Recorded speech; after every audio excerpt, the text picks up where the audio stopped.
So this video is called Ethics of Clothing, which is kind of a rant/observation video about clothes and dressing yourself. Ever since I got into feminism, it's been very apparent to me that people don't dress for other people, or at least that's the way it ideally should be. But for some reason, this has been totally ingrained into our society that whenever you're looking your best, that it has to do with some external force and not an internal one. So when I was mentioning to a friend the revolutionary thought that I actually dress the way that I do just to feel good about me, he kind of disagreed and said that in a sense it wouldn't really make sense to care about what you wear if there was no other people. And in that sense he is right. If there was no other people, our fashion sense and makeup would be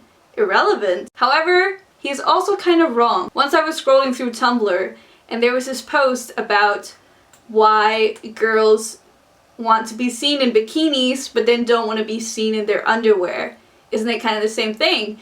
And I was thinking, no, but I couldn't argue why until I saw the reply underneath. It's all about consent. When I am purposely dressing for the beach in my bikini, I am making the choice to wear this, and this is what I'm putting out into the world. When you're in your underwear, it's more of a private affair. Unless I'm intimate with you, it's kind of weird that you're seeing me in my underwear. It feels like an invasion of privacy. Now, apply consent to the way that we dress. The reason that you can argue why both you do dress and that you don't dress for people is because of consent. The thing is, when you do dress and that you do your makeup, you're not necessarily doing it for other people, but the fact that other people are there is a factor.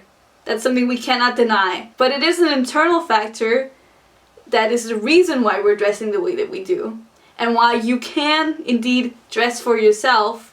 But I think it has a lot to do with the fact that we want to maintain an image.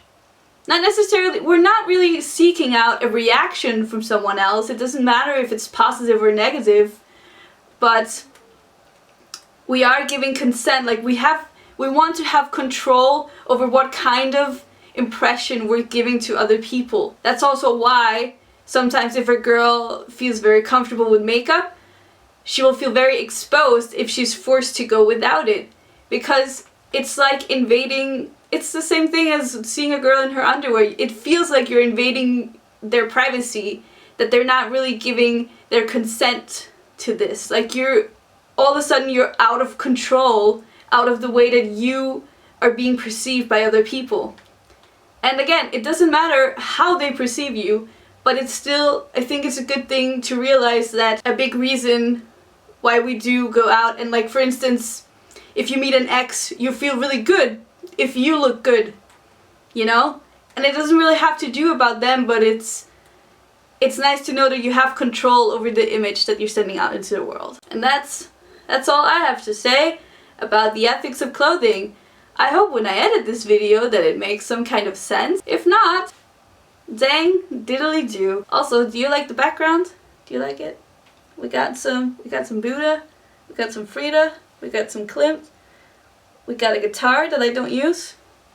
But yeah, I guess that this video thing is a thing now that I do, which is strange, but it's fine. I have to get used to using my camera more.